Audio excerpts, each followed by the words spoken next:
آج کا موضوع جو ہے اسی مناسبت سے ہے کہ رمضان میں کی جانے والی نیکیوں کی حفاظت کیسے ہو۔ سب سے پہلی بات تو یہ پیش نظر رہنی چاہیے کہ ہم رمضان کی عبادت نہیں کرتے ہیں، ہم شعبان کی عبادت نہیں کرتے ہیں، ہم رجب کی عبادت نہیں کرتے ہیں، بلکہ ہم اللہ وحدہ لا شریک کی عبادت کرتے ہیں۔ وہ موجود ہے اور لائق عبادت ہے، لہذا اس کی عبادت اور بندگی کے تقاضے جب تک انسان کی سانسیں چل رہی ہیں پوری کیے جانے چاہیے۔ جو آیت مقدسہ میں نے آپ کی خدمت میں تلاوت کی، اس میں اللہ تعالیٰ نے ایک بے وقوف عورت کی مثال ذکر فرمائی، اور یہ بے وقوف عورت یہ کام کرتی تھی کہ صبح سے دوپہر تک اون کاٹتی تھی،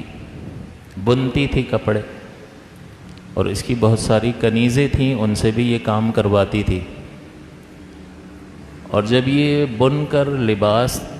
مضبوط ہو جاتا، تیاری کے قریب پہنچ جاتا، تو پھر یہ ان سب کو حکم دیتی کہ اس سب کو ادھیڑ دو، اور خود بھی ایسے ہی کرتی۔ تو اللہ تعالیٰ نے یہاں اس عورت کی مثال دی اور فرمایا وَلَا تَكُونُوا كَالَّتِي نَقَضَتْ غَزْلَهَا مِن بَعْدِ قُوَّةٍ أَنْكَاثًا، کہ تم اس عورت کی طرح نہ ہو جانا جس نے اپنا سوت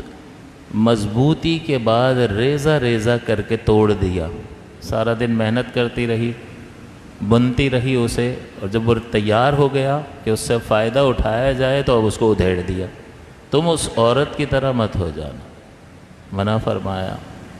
یہاں اس آیت مقدسہ کی تلاوت کا مقصد اور اسے موضوع بنانے کا مقصد یہ ہے کہ رمضان المبارک کے مہینے میں ایک ماحول اللہ تعالیٰ کے فضل سے ہوتا ہے جس میں انسان نیکیوں میں لگ جاتا ہے، روزے بھی رکھ رہا ہے، تراویحیں بھی پڑھ رہا ہے،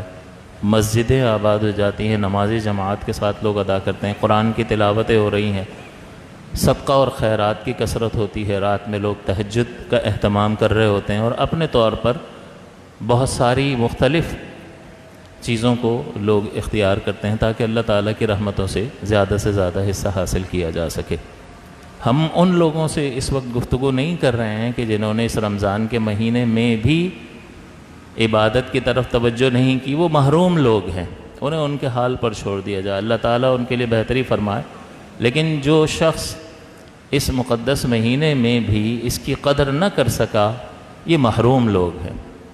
ہم ان سے اس وقت بات کر رہے ہیں کہ جن کو رمضان میں اللہ تعالیٰ نے توفیق عطا فرمائی اور اس توفیق کے نتیجے میں وہ نیک اعمال کر سکے، اب ان کا تحفظ کس طرح سے ہو سکتا ہے۔ تو یہاں اللہ تعالیٰ نے یہ بیان فرمایا کہ ایک عورت کی، بے وقوف عورت کی مثال دی کہ تم اس عورت کی طرح نہ ہو جانا کہ جو اپنا دن بھر اپنا سوت کاٹتی رہی، بنتی رہی کپڑا، اور جب وہ تیار ہو گیا تو اس کو ادھیڑ دیا۔ تم اس بے وقوف عورت کی طرح مت ہو جانا۔ تو جس طرح سے رمضان المبارک میں نمازوں کی کثرت، جماعت میں آنا، روزے رکھنے پر اپنے آپ کو مائل کرنا، اپنے اندر عبادت کی قوت کا محسوس کرنا، اور اللہ تبارک و تعالیٰ کے احکام کو پورا کرنے کے سلسلے میں جو تکلیف ہے اس کو خوش دلی کے ساتھ اٹھا لینا، یہ تو پایا گیا۔ لیکن اب رمضان کے بعد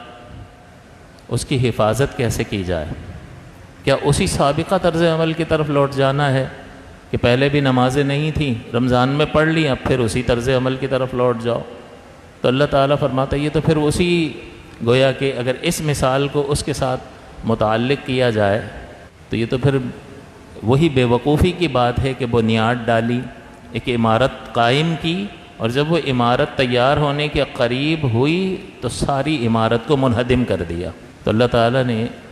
یہ بڑی زبردست مثال ذکر فرمائی کہ تم اس بے وقوف عورت کی طرح مت ہو جانا۔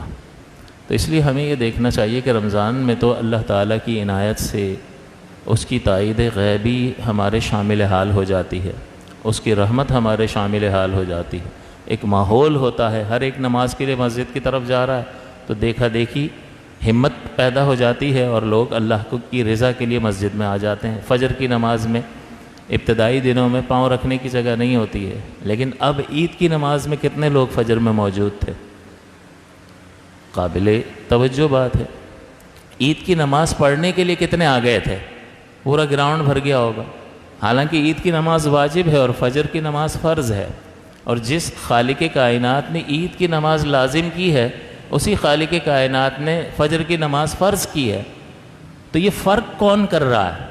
کہ ایک چیز کو اتنی اہمیت دے رہا ہے اور دوسری چیز کی اتنی ناقدری کر رہا ہے کہ مسجد میں آنے کے لیے تیار نہیں ہے؟ تو اس کا مطلب اس کی مثال اس شخص کی طرح ہے کہ جس نے ایک بنیاد ڈالی، محنت کر کے عمارت کو تیار کیا، اور جب وہ اپنے کمال کو پہنچ گئی تو اس کو منہدم کر کے ختم کر دی۔ تو ہمیں سوچنا چاہیے کہ ہم کیا کر رہے ہیں۔